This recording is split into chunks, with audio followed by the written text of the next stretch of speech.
Assalomu alaykum.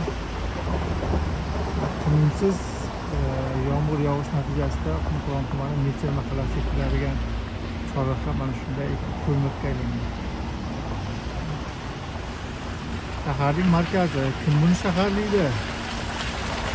Ahvolni qarang.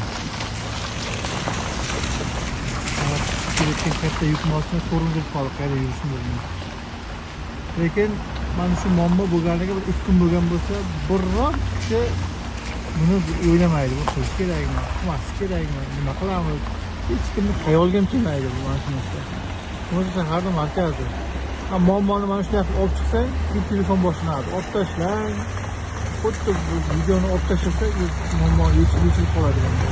O'zi Qumqo'rg'on tumani hokimligi so'nggi 1 yilda chiqarayotgan muammomizni birortasiga ijobiy yechim bergani yo'q.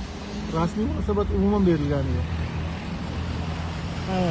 Bir yildan beri nechta muammoni olib chiqamiz. Men hurmatli mutasaddilar o'zimda shaxsiy muammomni olib chiqayotganim yo'q-da. Tuman bo'ylab chiqarayotgan muammoni chiqaryapman. Xalqning muammosini chiqaryapman. Nimaga sizlar rasmiy munosabat bermayapsizlar? Nimaga qiziqib ko'rmayapsizlar? Tuman axborot xizmatlarini biz kuzatamiz. Hammasi kichkina detalli muammolarda ham rasmiy munosabat beriladi. Nima uchun munosabat berilmayapti? Ahvolni qarang, suvni qarang. Qani ko'ramiz, bu muammoga ham tuman axborot xizmati ko'z yumarmikan yoki bu muammoni yecharmikan? Eshsiz Qumqo'rg'on xalqi, eshsiz.